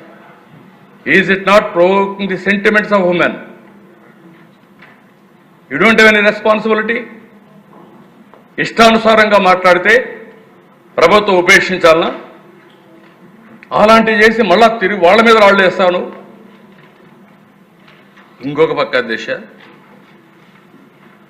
ఆరోజ్ Singayya, నేనే ఏమారానంటే మా పోలీసులు కూడా ఏమారారు. వెళుతున్నారు. నేను ఒకటే చెప్పాను దిశ, ఎక్కడే పోవాలంటే అక్కడికి వెళ్ళండి. మీరు మీటింగ్ పెట్టుకుంటారా? మీటింగ్ పెట్టుకోండి, పర్మిషన్ ఇస్తాం. మీరు చెప్పండి, మేము చెప్తాం. పరామర్శిస్తారా? పరామర్శించడానికి వెళ్ళండి, పోరాటానికి కాదు. నేను ఎప్పుడో ఒకటే చెప్పాను, మీరు పర్పస్ చెప్పండి, పోలీసులు ప్రొటెక్షన్ ఇస్తారు. మీరు పర్పస్ చెప్పకుండా ప్రతి ఒక్క దానికి రోడ్డు మీద కొన్ని వేల వెహికల్స్ వేసుకొని మేము యుద్ధానికి వెళ్ళిపోతామంటే కుదరదని వీళ్ళు చెప్పారు అధ్యక్ష. వెళ్ళారు. వెళితే అధ్యక్ష వాళ్ళు ఎక్కి వాళ్ళ మనుషులు ఎక్కి వాళ్ళ కారు కిందనే ఒకరు పడిపోయాడు. కనీసం అడుగుతున్న మీకు కూడా ఒక 5 ఉండాలి రేపటి నుంచి. మన కారు కింద ఎవరైనా పడితే మనం ఏం చేస్తాం? చట్టం ఏం చెప్తుంది? మన బాధ్యత ఇమ్మీడియట్గా హాస్పిటల్ తీసుకెళ్ళాలి. అతన్ని ప్రాణాన్ని కాపాడడానికి ప్రయత్నం చేయాలి. మీరు ప్రయత్నం చేయకపోతే అది తప్పు. ఆ కారు డ్రైవరే కాదు, కారులో కూర్చున్నాడు కూడా ఎవరు అధ్యక్ష? ప్రభుత్వ డ్రైవర్. ప్రభుత్వ డ్రైవర్ డ్రైవ్ చేస్తాడు, అతను అక్కడ చనిపోతారు. పక్కన పొదాల్లోకి లాగి పారేస్తారు. లాగి పారేసి మళ్ళీ అధ్యక్ష ఎంత ధైర్యం ఉండాలి అధ్యక్ష? ఆయన భార్యని మ్యానిపులేట్ చేసి నా భర్త ఇక్కడ చనిపోలేదు, అంబులెన్స్లో ఎక్కించుకుపోయి పోలీసులు చెప్పేశారు. మా ఎస్పీ పాప ఆయనకు తెలియకుండా ఫస్ట్ ఇన్ఫర్మేషన్ చూసి ఆ కారులో ఈ యాక్సిడెంట్ జరగలేదని చెప్పే పరిస్థితికి వచ్చారు. అంటే వాట్ ఇట్ ఇండికేట్స్ అధ్యక్ష? అంటే ఇవన్నీ చూసిన తర్వాత నాకు అనిపిస్తుంది, ఇదే కాదు మొన్నైతే బంగారుపాలెం నేను 4 రూపాయలు ఇస్తానని చెప్పాను. చరిత్రలో ఫస్ట్ టైం కేజీకి 4 రూపాయలు, క్వింటాలకు 4,000 రూపాయలు సబ్సిడీ ఇచ్చాం అధ్యక్ష. 196 కోట్లు పే చేశాం. నేను అది ఇస్తే అక్కడ పోయి బలవంతంగా రైతుల మామిడికాయలు తీసుకొచ్చి రోడ్డు మీద తొక్కిచ్చే పరిస్థితికి వచ్చారు. బంగారుపాలెం ఫోటో వీడియో తీసుకొచ్చి నెల్లూరులో వేసుకునే పరిస్థితికి వచ్చారు. ఇవన్నీ కూడా ఆలోచించినప్పుడు దేశం నాకు అనిపిస్తుంది ఏ విధంగా హ్యాండిల్ చేయాలి. అదే ఒక రౌడీజం చేసి వాళ్ళకి వదిలిపెడతాం మనం? రోడ్డు మీద కావాలని ఎవరన్నా చేసి వదిలిపెడతామా? దానికి కావాల్సిందంతా రాజకీయ ముసుగేసుకున్నారు. ఆ ముసుగుతో ఇవన్నీ చేస్తున్నారు. మనం కూడా ప్రజా చైతన్యం తీసుకొచ్చి ముసుగు తీసి లా అండ్ ఆర్డర్ కాపాడవలసిన బాధ్యత మనందరిపైన ఉందని కూడా నేను మీకు తెలియజేస్తున్నా. ఇక్కడికి వచ్చినప్పుడు అధ్యక్ష ఇలాంటి సందర్భాల్లో మీకు కూడా అనిపించవచ్చు, ఏంటి ముఖ్యమంత్రి గారు ఎందుకు గమ్మునున్నారని. కాదు, నేను 5 నిమిషాలు నాకు పని, కానీ ప్రజల్ని ప్రిపేర్ చేయాలి. ఇలాంటి వ్యక్తుల్ని ఎప్పటికప్పుడు కట్టడి చేయాలి. తిరిగి ఇలాంటి సంఘటనలు పునరావృతమకుండా చేయగలిగితేనే ఈ రాష్ట్రాన్ని మనం కాపాడుకున్నట్లవుతాం. అందుకే నేను చాలా క్లియర్గా మీరు గుర్తుపెట్టుకోవాలి. ఈరోజు సీసీటీవీ కెమెరాలు మీరు చూస్తే 1,40,000 సీసీటీవీ కెమెరాలు పెట్టాం. రేపు రాబోయే రోజుల్లో 100% అన్ని ఇంపార్టెంట్ ప్లేసుల్లో ఉంటాయి. ఎవడైనా ఈ రాష్ట్రంలో తోక తిప్పితే సాక్ష్యాధారాలతో పెట్టి డెఫినెట్గా కన్విక్షన్ ఇప్పించే పరిస్థితికి వస్తుంది. రెండోది డ్రోన్స్ కూడా పెట్టాం, పెట్రోలింగ్ కూడా పెడుతున్నాం రాత్రుల్లో. దీనివల్ల ఇప్పుడిప్పుడే భయం కూడా వస్తూ ఉంది. అవి కూడా పెడతాం. అదే మరి ఇల్లీగల్గా ఇష్టానుసారం చేస్తే ఇవన్నీ కూడా ఉంటాయి. ఇంకొక పక్కన ఇవన్నీ కూడా లీగల్గా కూడా మా వాళ్ళు కూడా పోలీసులు క్లియర్గా అడుగుతున్నా, ఏదైతే క్రైమ్ స్పాట్ని ప్రొటెక్ట్ చేసుకొని దాన్ని లాజికల్గా తీసుకునే పరిస్థితి రావాలి. ఇమ్మీడియట్గా పోలీస్ డాగ్స్ కానీ ఫారెన్సిక్ టీమ్స్ కానీ మొబైల్ ఇవన్నీ పంపించడం, ఆర్టిఫిషియల్ ఇంటెలిజెన్స్ కూడా ఉపయోగించుకోవడం, ఇలాంటి ఎన్ని టెక్నాలజీస్ ఉన్నాయో అన్నీ ఉపయోగించుకొని సమర్థవంతంగా పోలీసు వ్యవస్థను తయారు చేస్తాం, అన్ని విధాల కంట్రోల్ చేస్తామని చెప్పి కూడా నేను మీకు తెలియజేస్తున్నా. ఇంకో పక్క క్రైమ్ అగైనెస్ట్ ఉమెన్, ఇది కూడా మీరు ఒకసారి చూస్తే 4.84 తగ్గింది. దీన్ని ఇంకా కూడా ఇది చేయాల్సిన అవసరం ఉంది. నేను మొన్న కూడా మీరు చూస్తే కన్విక్షన్ నెక్స్ట్ పేజీలో మీరు ఒకసారి చూసినప్పుడు 343 మంది కన్విక్షన్ వచ్చింది ఈ 1 ఇయర్లో, జూన్ నుంచి ఆగస్టు వరకు. డెత్ పెనాల్టీ 5, లైఫ్ ఇంప్రిజన్మెంట్ 91, 25 ఏళ్ళు 7 మందికి, 20 ఏళ్ళు 64 మందికి, 15 ఏళ్ళు 3కి, 10 సంవత్సరాలు 39కి, 5-7 సంవత్సరాలు ఇంప్రిజన్మెంట్ 57, లెస్ దెన్ 5 ఇయర్స్ 77, మొత్తం 347 మందికి పనిష్మెంట్ వచ్చింది. ఇది బిగినింగ్ మాత్రం. నేను ఒకటే చెప్తున్నా, ఆ రోజు చెప్పా, ఈరోజు చెప్తున్నా, ఎవరైనా ఆడబిడ్డల జోలుకు వస్తే, అత్యాచారాలు చేస్తే అదే చివరి రోజు మీకు ఉంటుంది, గుర్తుపెట్టుకోమని మరొకసారి హెచ్చరిస్తున్నా. No compromise on that. ఇంకో పక్కన దిశ దీనికి సపోర్టింగ్గా 8-10 నిమిషాల్లో రీచ్ అయ్యే విధంగా ఎమర్జెన్సీ కాల్స్ అవన్నీ పెట్టుకొని వర్కౌట్ చేస్తున్నారు. డ్రోన్ పెట్రోలింగ్ 4,004 ఈవ్ టీజర్స్ని ఐడెంటిఫై చేసి కౌన్సిల్ చేశారు. Notable reduction in suicidal attempts among women 59% తగ్గింది. అదే సమయంలో girls women empowerment with self defence skills స్కూల్స్లో కాలేజీలు ఇప్పిస్తున్నారు. 12,50,000 మందికి ఇచ్చారు. 13,672 స్కూల్స్లో కాలేజీల్లో ఇప్పటికే ఈ కార్యక్రమాన్ని నెరవేర్చారు. ఇంకో పక్కన శక్తి వారియర్స్ కింద 15,576 టీములు తయారు చేశారు. ఈ ఆడబిడ్డలకు కూడా గుడ్ టచ్, బ్యాడ్ టచ్ ఇవన్నీ కూడా ఎడ్యుకేట్ చేస్తున్నాం. 24,205 స్కూల్స్లో ఈ కార్యక్రమాన్ని నిర్వహించారు. ఇంకొక పక్కన సెక్సువల్ అఫెండర్స్, రౌడీ షీటర్స్ ఉన్నాయి. ఇప్పుడు కొత్తగా సెక్సువల్ అఫెండర్స్ కింద వీళ్ళకు కూడా రౌడీ షీట్లు ఓపెన్ చేసి అవసరమైతే ఆన్లైన్లో పెట్టి వీళ్ళకు కూడా ప్రాపర్గా ట్రీట్ చేస్తాం. ఎవరైనా ఆడబిడ్డల జోలికి వస్తే మాత్రం డెఫినెట్గా పోలీస్ స్టేషన్లో పెడతాం, ఆన్లైన్లో పెడతాం.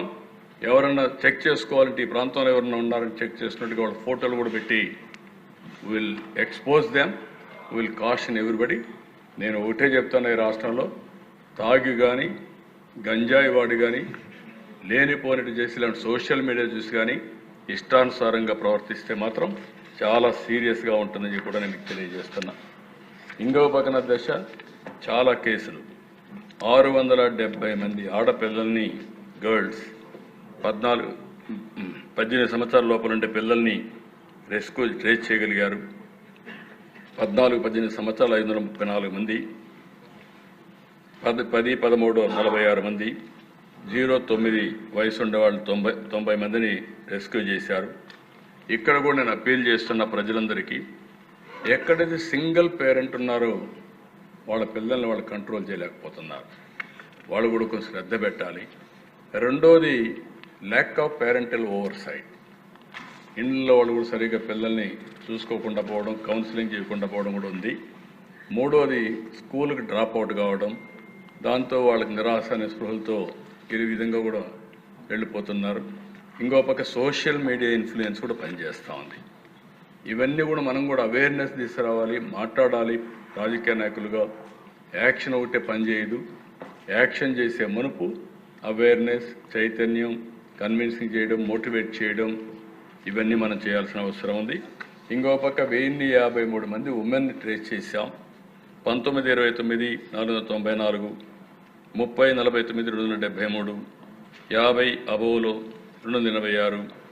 వీళ్ళల్లో కూడా కారణం హెరాస్మెంట్, ఇంట్లో ఉండేవాళ్ళు హెరాస్ చేయడం, లేకుంటే ఏదైనా జరిగినప్పుడు ప్రొటెక్ట్ చేయకుండా పోవడం, ఫ్యామిలీ డిస్ప్యూట్స్ ఒకటి, మెంటల్ హెల్త్, దీనివల్ల కూడా చాలామంది వెళ్ళే పరిస్థితి వస్తున్నారు. ఇది కూడా మనం ఎక్కడెక్కడ వస్తాయో అవన్నీ కూడా అనలైజ్ చేసి రాబోయే రోజుల్లో ఏ విధంగా యాక్షన్ తీసుకుంటాం. ఇంకో పక్క డ్రగ్స్ దిశ, ఇది మేజర్ ఇష్యూ, మనందరం గుర్తుపెట్టుకోవాలి. నేను ఎన్నికల్లో చాలాసార్లు చెప్పాను, నేను అన్ని సమస్యల్ని హ్యాండిల్ చేయగలుగుతాను, కానీ డ్రగ్స్ అనేది మాత్రం ఒకసారి అలవాటు అయిపోయిన తర్వాత వాళ్ళని అంత ఈజీగా బయట తీసుకురావడం చాలా కష్టం అని చెప్పాను. ఇప్పుడు కూడా అదే చూస్తున్నాం. చాలా వరకు కంట్రోల్ చేశాం, కానీ చాలా వరకు మీరు చూస్తే ఆపరేషన్ లాంచ్ చేసి చైతన్యం జీరో కల్టివేషన్ చాలా వరకు కంట్రోల్ చేస్తున్నాం. ఇంకో పక్క సేఫ్ క్యాంపస్ జోన్, డ్రగ్స్ కానీ టొబాకో కానీ ఈ పిల్లలు కూడా తీసుకోకుండా ఎడ్యుకేట్ చేస్తున్నాం. Joint operation on border trains, ఎక్కడైతే పక్కన వచ్చే రాష్ట్రాల నుంచి వచ్చే ట్రైన్స్లో కూడా జాయింట్ ఆపరేషన్ చేస్తున్నారు. Garuda crack down on medical shops, ఈ మధ్య కొన్ని ఓపియడ్ డ్రగ్స్ ఇవన్నీ కూడా వచ్చేసాయి. ఇవన్నీ కూడా మెడికల్ షాప్లో ఇచ్చేసే పరిస్థితికి వస్తున్నారు. దానిపైన కూడా గరుడాన్ని పెట్టి కంట్రోల్ చేస్తున్నారు. లీగల్ అండ్ టెక్నాలజీ యాక్షన్ మీరు చూస్తే కొత్తవన్నీ పాతవన్నీ యాక్ట్స్ ఉన్నాయి, అవి వాడలేదు. అవన్నీ ఇప్పుడు పిట్ ఎన్డీపీఎస్ ఆ యాక్ట్ తీసుకొచ్చారు. ఫైనాన్షియల్ ఇన్వెస్టిగేషన్ చేస్తున్నారు. ఎవరైనా సరే అమ్మినా, గంజాయి పెంచినా అలాంటి వాళ్ళందరిపైన వాళ్ళ ఆస్తులు కూడా సీజ్ చేసే పరిస్థితికి వస్తున్నాం. దీనివల్ల కొంచెం భయం ఉంటుంది. అవసరమైతే ఇంకొకటి కూడా చెప్తున్నా, భవిష్యత్తులో ఎవరైనా సరే ఇంట్లో వాళ్ళు కంట్రోల్ చేసుకోకపోతే కనీసం ఆ వ్యక్తి గంజాయికి అలవాటైన వ్యక్తి, డ్రగ్స్కి అలవాటైన వ్యక్తికి గవర్నమెంట్ బెనిఫిట్స్ కూడా కట్ చేసేట్టు ఉంటుంది. లేకపోతే వాళ్ళ పేర్లు కూడా నోటీస్ బోర్డులో పెట్టి మరీ అడిక్ట్ అయిపోయిన వాళ్ళని ఎట్లా కంట్రోల్ చేయాలని కూడా ఆలోచించాలి. భయమైనా ఉండాలి, లేకపోతే కొంచెం కంట్రోల్లోకి తీసుకురావాల్సిన అవసరం ఉంది. ఇంకొక పక్కన 858 హాట్స్పాట్స్ని మ్యాప్ చేశారు. 80 చెక్ పోస్టుల్లో ఎక్కడెక్కడ కంట్రోల్ చేస్తున్నారు. ఈగల్ హెల్ప్ లైన్ 1972 ఇంట్రడ్యూస్ చేశారు. కమ్యూనిటీ రీహాబిలిటేషన్ 18,400 అవేర్నెస్ ప్రోగ్రామ్స్ పెట్టారు. డ్రగ్స్ వర్ ద బ్రో, ఈ కార్యక్రమాన్ని పెద్ద ఎత్తున చేస్తున్నారు. పిల్లల్లో కూడా బాగా అవేర్నెస్ తీసుకొస్తున్నాం. 56 డీ అడిక్షన్స్ సెంటర్స్ పెట్టాం. 47 ఈగల్ క్లబ్స్ పెట్టారు. టీచింగ్ లీగల్ ప్రొవిజన్స్, అంటే స్టూడెంట్స్ అంతా కూడా ఒకసారి డ్రగ్స్ ఇదైనా గంజాయి ఇదైనా మన మీద పెద్ద యాక్షన్ ఉండదనుకుంటున్నారు. ఓసారి 20 ఏళ్ళు 30 ఏళ్ళు వాళ్ళ జీవితమే నాశనం అయిపోతుంది. వాళ్ళని అవేర్నెస్ తీసుకురావడానికి ఎడ్యుకేట్ చేస్తున్నారు. అదే మరి ఇంటర్ స్టేట్ కొలాబరేషన్ కూడా అందరితో కలిసి పనిచేస్తున్నారు. ఏదైతే నార్కోటిక్ కోఆర్డినేషన్ కమిటీస్ పెట్టి ఇంటర్ స్టేట్ మనం పక్క రాష్ట్రాలతో కోఆర్డినేట్ చేస్తున్నాం. అదే సమయంలో లిక్కర్లో వచ్చే డబ్బుల్లో 2% దీనికి ఇయర్ మార్క్ చేసి ఆ డబ్బులు ఖర్చు పెట్టి డీ అడిక్షన్ కానీ రీహాబిలిటేషన్ కానీ ఈ 2 కార్యక్రమాలు కూడా చేస్తున్నాం. అవసరమైతే 3 ప్రాంతాల్లో 3 బిగ్ హాస్పిటల్స్ అన్ని ఫుల్ ప్లెడ్జ్డ్ ఎక్విప్మెంట్ కానీ డాక్టర్స్ కానీ సైకాట్రిస్ట్ కానీ పెట్టి చేయాలనుకుంటున్నా, అవి కూడా చేస్తాం. ఇవన్నీ కూడా మీరు చూసిన దశ జీరో కల్టివేషన్ చాలా వరకు సక్సెస్ అవుతా ఉంది. మన రాష్ట్రంలో చేయగలుగుతున్నాం, కానీ వేరే రాష్ట్రం నుంచి వస్తున్నాయి. హెల్ప్ లైన్ కూడా 440 యాక్షనబుల్ పాయింట్స్ వచ్చాయి. ఒక 9,373 మంది ఇంటరాక్ట్ అయ్యారు. High risk offenders detailed under preventive ప్రొవిజన్స్లో 37 మంది చేశారు. డ్రగ్స్ అఫెండర్స్ అసెట్స్ని ఒక 7,55,00,000 సీజ్ చేశారు. ఇంకో పక్కన స్టూడెంట్స్ 20 లక్షల మందిని ఎంగేజ్ చేశారు. కోఆర్డినేషన్ మీటింగ్స్ ఒక 84 పెట్టారు ఇంటర్ స్టేట్స్తో, NCORD, అవి కూడా జరుగుతున్నాయి. ఇంకొక పక్కన దేశ దీన్ని ఎట్టే పరిస్థితిలో మనం కంట్రోల్ చేసుకోవాల్సిన అవసరం ఉంది. ఇది కంట్రోల్ చేయకపోతే చాలా సమస్యలు వస్తాయి. టెక్నాలజీలో AI టూల్స్ వాడుతున్నాం. OSINT and dark web labs, mobile forensics, drug offenders profiling, web intelligence, ఎన్ని మార్గాలు ఉన్నాయో అన్ని మార్గాలు ఉపయోగిస్తున్నాం. నేను ఒకటే దీని మీద చెప్తున్నా, ఎట్టి పరిస్థితిలో ఈ రాష్ట్రంలో డ్రగ్స్ రహిత రాష్ట్రంగా తయారు చేయాలని చెప్పి ఆలోచిస్తున్నాం. ఇది సాధించే వరకు ఇప్పటికే ఒక క్యాబినెట్ సబ్ కమిటీ పనిచేస్తుంది. ఇది నిరంతరం పనిచేస్తాం, దీన్ని కంట్రోల్ చేస్తామని చెప్పి మరొకసారి మేము మొత్తం 100% కంట్రోల్ చేస్తామని ఇమ్మీడియట్గా చెప్పలేం. కానీ భయం ఉంటుంది, ఒక పద్ధతి ప్రకారం చేస్తాం. అలవాటైన వాళ్ళు మార్చడం కొంత టైం పడుతుంది. నిరంతరం ఎంత డబ్బులు ఖర్చు అయినా సరే ఖర్చు పెట్టి దాన్ని ఆ దిశగా తీసుకుపోతామని చెప్పి కూడా నేను మీకు తెలియజేస్తున్నాను. నెక్స్ట్, ఇది ఇంపార్టెంట్ అధ్యక్ష. Everybody is concern. Harassment, obscenity, impersonation, ఇప్పుడే చెప్పారు, పేర్లు మార్చేస్తున్నారు.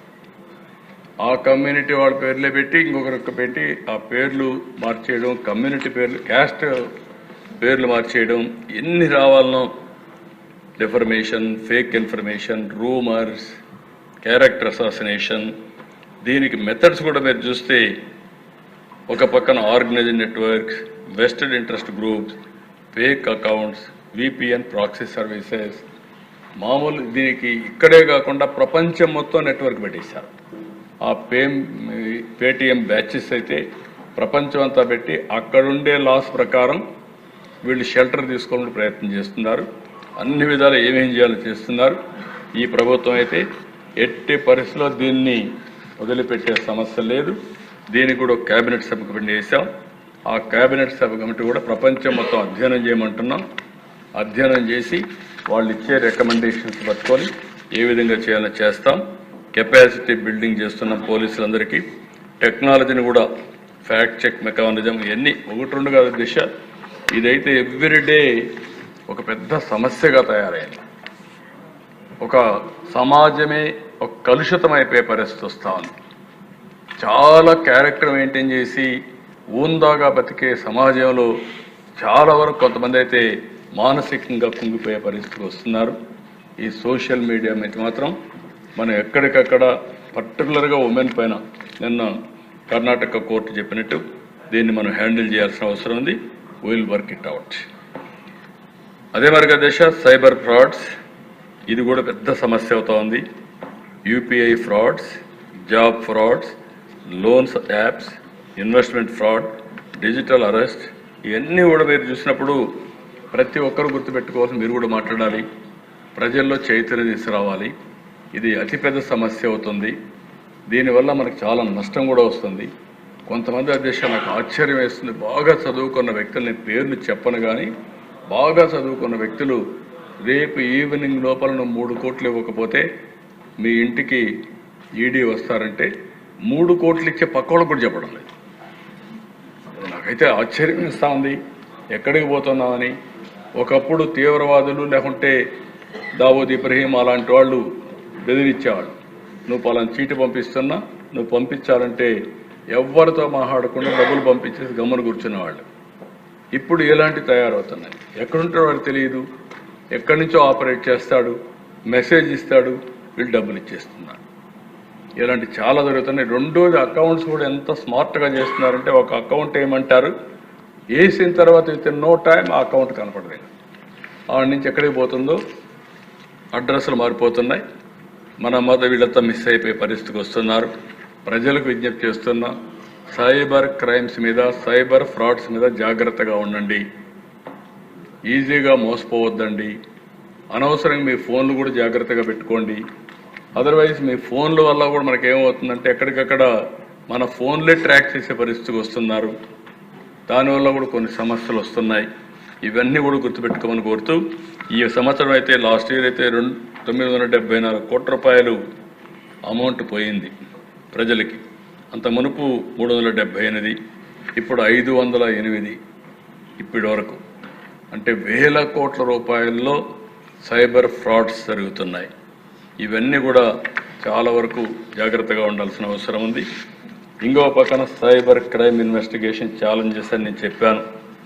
Anonymity of criminals, reporting delay, coordination issues, banks, service providers, countries, volume of cases ఎక్కువ రావడం. ప్రజలు కూడా ఒకసారి ఏదో ఏమారుతున్నారు, మీరు 10 రూపాయలు ఇస్తే 100 రూపాయలు ఇస్తాం, లేకుంటే రేపే మీకు ఉద్యోగం వస్తుంది, అట్రాక్టివ్గా ఉంటుందంటే ఏమారే పరిస్థితికి వస్తున్నారు. నేను అందరికీ నేను ఎడ్యుకేట్ చేస్తాను, మీరు ఎడ్యుకేట్ చేయండి. ఇవన్నీ కూడా రాబోయే రోజుల్లో ఇలాంటి సమస్యలు ఇంకా ఎక్కువ వస్తాయి. దీన్ని మనం ముందుకు తీసుకుపోవాల్సిన అవసరం ఉంది. ఈ ఫార్వర్డ్లో 24/7 help line 1930 CFMC cyber fraud mitigation centre establish చేస్తాం. సైబర్ క్రైమ్ పోలీస్ స్టేషన్లు అన్ని జిల్లాల్లో పెడతాం. ఇంకో పక్కన technology upgradation, cyber labs, digital forensics, financial forensics, train man power, వీళ్ళందరినీ పెట్టి ముందుకు తీసుకుపోతున్నాయి. ఇంకొక పక్కన ఇప్పటి వరకు కూడా కొంచెం బెటర్గా చేస్తున్నాం. Lowest pendency 93% disposal rate, FSL forensics. అదే మరి DNA extraction accuracy 97%. More than 70% convictions due to conclusive evidence by FSL. Turn around time in sensational కేసెస్లో అయితే less than 7 days. Visit crime scenes అయితే మోర్ దెన్ 85%. 24/7 అవైలబిలిటీ టీమ్స్ పెట్టాం. Capacity building చేస్తున్నాం. 392 crime scene ఆఫీసర్స్ని, 2800 మంది investigation ఆఫీసర్స్ని తయారు చేస్తున్నాం. ఇంకా దీనిపైన ఎక్కువగా ముందుకు పోతూ block chain based chain of custody evidence management కింద కానీ, ఇంకొక పక్క AI డిటెక్టివ్ ఏ విధంగా AIని వాడి ఇంకా ఫర్దర్ ప్రోబ్ చేయాలి, ఏ విధంగా చేయాలని దానికి కూడా ముందుకు పోతున్నాం. అన్ని విధాల ప్రయత్నం చేసిన ప్రజల సహకారం కూడా చాలా అవసరం. అలాంటి సహకారం వస్తే ఇవన్నీ కంట్రోల్ చేస్తామని చెప్పి కూడా నేను మీకు తెలియజేస్తున్నాను. ఇక్కడ దిశ జాయింట్ మేనిఫెస్టో కేసెస్, ఇవి కూడా ఆ రోజు జరిగిన కేసులు మీరు చూస్తే మర్డర్ ఆఫ్ తోట చంద్రయ్య, పల్నాడు, మొన్న ఇది చేశాం. అది CBCIDకి ఇచ్చాం. వాళ్ళ అబ్బాయి కూడా ఉద్యోగం ఇచ్చాం. అసెంబ్లీలో కూడా చట్టాన్ని కూడా తీసుకొచ్చాం. దీని మీద ఇంకా ఫర్దర్గా ఇన్వెస్టిగేషన్ చేసి ముందుకు పోతున్నాం. రెండోది అమరేంద్ర గౌడ్ బాపట్ల. ఇది కూడా ఎంత భయంకరంగా అంటే వాళ్ళ చెల్లిని అవమానం చేశారని, హెరాస్ చేస్తున్నారని క్వశ్చన్ చేసిన దానికి అతన్ని పట్టుకొచ్చి పెట్రోల్ పోసుకు కాల్చేశారు, నడి రోడ్డు మీద కాల్చేశారు. కాల్చిన వాళ్ళు మాత్రం హ్యాపీగా తిరిగే పరిస్థితికి వచ్చారు. మూడో కేసు అయితే సుబ్రహ్మణ్యన్, డ్రైవర్ డోర్ డెలివరీ చేసి చంపేసి డ్రైవర్ని డోర్ డెలివరీ చేసే పరిస్థితి వస్తే, కడాన జైలుకి పోయి వస్తే అతను ఊరేగింపుగా తీసే పరిస్థితికి వచ్చారు. అంటే ఏదో స్వాతంత్ర పోరాటమో లేకుంటే హీరోచితంగా ఏదో చేసినట్టు బిహేవ్ చేసే పరిస్థితికి వచ్చారు. ఇంకొక పక్కన రామావత్ మంత్రి బాయ్ ట్రాక్టరీస్ తొక్కిచ్చిస్తారు మెర్సిలెస్గా, అదొక కేసు ఒకటి. ఇంక ఇది కాకుండా దేశ జల్లయ్య, అతను కూడా పాపం వాళ్ళ ఊర్లో ఉండకుండా ఎక్కడో దాంకొని కడాన ఒక ఫంక్షన్కి వస్తే దారి కాచి అతను చంపేసే పరిస్థితికి వచ్చారు. అది కూడా ఇన్వెస్టిగేషన్ ప్రోగ్రెస్. ఇంకొక పక్కన చిన్న ఇతను కూడా వెటనరీ డాక్టర్ ఇన్ కడప, అతను కూడా ఇదే మరి చంపేసే పరిస్థితి వస్తే అది కూడా ఫర్దర్ ఇన్వెస్టిగేషన్ చేస్తున్నాం. ఇంకొక పక్కన సుధాకర్ మాస్క్ కడిగిన పాపానికి ఆ సుధాకర్ని పిచ్చోని చేసి ఎంత హెరాస్ చేయాలంత హెరాస్ చేసి అవమానం చేసి కడాన అతను చనిపోయే పరిస్థితి తీసుకొచ్చారు. ఇలాంటివన్నీ కూడా ఆ ప్రభుత్వంలో జరిగినటువంటి అవకతవకల్ని వెరిఫై చేసి మళ్ళీ లా అండ్ ఆర్డర్ అంటే ప్రజల్లో నమ్మకం కల్పించడానికి ముందుకు పోతున్నాం. ఇవన్నీ కూడా లాజికల్గా తీసుకుపోతామని చెప్పి తెలియజేసుకుంటూ ఇంకో పక్కన దిశ మోడర్నైజేషన్ ఆఫ్ పోలీస్ ఫోర్స్ మీరు చూస్తే 14-19 476 కోట్లు ఖర్చు పెడితే 19-24 9.72 కోట్లు ఖర్చు పెట్టారు. మళ్ళీ మనం వస్తాను ఇప్పటికీ 85 కోట్లు ఖర్చు పెట్టాం. ఇంకొక పక్కన 21-24 యాక్షన్ ప్లాన్ కూడా మనకు వచ్చే డబ్బుల కోసం కూడా ఇవ్వలేకపోయారు. మోడర్నైజేషన్ ఆఫ్ పోలీస్ ఫోర్స్ కింద మనకు కావాల్సింది తీసుకోలేకపోయారు. ఎఫ్ఎస్ఎల్ అమరావతి ఉంటే దాన్ని కూడా నిలిపేసి మాకు వద్దనే పరిస్థితికి వచ్చారు. ఇంకో పక్కన 4 ఏపీఎస్పీ ఐఆర్ బెటాలియన్ ఫండ్స్ కూడా డ్రా చేయలేదు. ఇవన్నీ చేస్తే ఇప్పుడిప్పుడు పోలీస్ ఫోర్స్ని స్ట్రెంగ్తన్ చేయడానికి గ్రే హౌండ్స్ ట్రైనింగ్ సెంటర్ విశాఖపట్నంలో 580 ఎకరాలు ఇచ్చాం. AP police academy 100 ఎకరాలతో Arigipalli Eluru డిస్ట్రిక్ట్లో ఇచ్చాం. 6100 మంది పోలీస్ కానిస్టేబుల్ని ఫస్ట్ ఇయర్లో అపాయింట్ చేసిన ఘనత ఈ ప్రభుత్వాన్ని కూడా నేను తెలియజేస్తాను. అందుకే దిశ ఈరోజు ఈ సబ్జెక్ట్ అనేది చాలా ముఖ్యం. సివిలైజ్డ్ వరల్డ్లో law and order is very very important నాగరిక ప్రపంచంలో. అయితే మనకు జరిగినటువంటి గత 5 సంవత్సరాలు చూసిన తర్వాత మనలో ఆవేశాలు ఉన్నాయి, కోపాలు ఉన్నాయి, ఇంకా కూడా మనం డైజెస్ట్ చేసుకోలేకపోతున్నాం. ఇప్పుడు కూడా నేను కూడా డైజెస్ట్ చేసుకోలేకపోతున్నాను. కానీ రాష్ట్ర ప్రయోజనాల దృష్ట్యా నేరస్తుల్ని కఠినంగా ట్రీట్ చేస్తూనే మళ్ళా లా అండ్ ఆర్డర్ మెయింటైన్ చేయాల్సిన అవసరం ఉంది. దీనికోసం మిమ్మల్ని అందరినీ కోరుతున్నాం. ఇది ఎక్కడికక్కడ ఇంకా చర్చ చేయాల్సిన అవసరం ఉంది. సోషల్ మీడియా కూడా మనం మాట్లాడాలి. అన్ని విషయాల్లో మనం మాట్లాడుతూనే మళ్ళీ రాష్ట్రంలో లా అండ్ ఆర్డర్, ఎందుకంటే నేను ఒకటే చెప్తున్నా, నేను ఎప్పుడు ముఖ్యమంత్రిగా ఉన్నా లా అండ్ ఆర్డర్ కాదు మాత్రం ఎప్పుడు నేను కాంప్రమైజ్ కాను. నేను నిద్రలేస్తే ఫస్ట్ మీట్ చేసే ఆఫీసర్లు ఒకటి ఇంటెలిజెన్స్, ఒకటి డీజీ. ఒకప్పుడైతే కంబైన్డ్ ఆంధ్రప్రదేశ్ అయితే intelligence, DG, commissioner of police ఇలా ముగ్గురిని కలిసిన తర్వాత మిగిలిన వాళ్ళతో మనం మాట్లాడడం. దానికి కారణం లా అండ్ ఆర్డర్ పైన ఎప్పుడు కూడా గట్టిగా ఉండాలనే సంకల్పంతో ముందుకు పోయాం. మళ్ళీ ఒకసారి రాష్ట్ర ప్రజలకు హామీ ఇస్తున్నా, ఎన్డీఏ కార్యకర్తలకు హామీ ఇస్తున్నా, మీరందరూ బాధితులే, మీకు కూడా హామీ ఇస్తున్నా. అదే మరి ఎమ్మెల్యేస్ మీ అందరి ఆవేశాలు నేను చూశాను. ఎప్పుడూ జరిగినంత హాట్గా ఈ సబ్జెక్ట్ మీద మీరు అందరూ పార్టిసిపేట్ చేశారు. మీ సెంటిమెంట్స్ నేను అర్థం చేసుకున్నాను. కానీ ఎన్ని అర్థం చేసుకున్న తర్వాత కూడా మిమ్మల్ని కోరేది, మన మీద బాధ్యత ఉంది. అందరికంటే ఎక్కువ అక్కడ కూర్చున్న ఆయనకైతే మనకందరికి కనపడొస్తూ ఉంటుంది. అంటే మనం అందరం మానసికంగా టార్చర్ పడ్డాం, కొంతమంది ఫిజికల్గా టార్చర్ పడ్డాం. ఫిజికల్గా కాకుండా ఆల్మోస్ట్ వాళ్ళు చంపేస్తారంటే మళ్ళా బయటపడిన వ్యక్తి డిప్యూటీ స్పీకర్ గారు. ఇలాంటి సంఘటనలన్నీ ఉన్నాయి. ఏది ఏమైనా మళ్ళీ ఈ రాష్ట్రంలో లా అండ్ ఆర్డర్ రెస్టోర్ చేసే బాధ్యత ఎన్డీఏ ప్రభుత్వం తీసుకుంటామని మరొక్కసారి హామీ ఇస్తూ, మీరందరూ కూడా ఇంకా ఏదైనా ఉంటే సోషల్ మీడియా ఇవన్నీ ఐడియాస్ ఇవ్వండి, అవన్నీ కూడా తీసుకుంటాం. అల్టిమేట్గా మాత్రం పగడ్బందీగా లా అండ్ ఆర్డర్ కంట్రోల్ చేసి రాష్ట్రాన్ని ముందుకు తీసుకుపోతామని చెప్పి తెలియజేసుకుంటూ నమస్కారాలు. Thank you.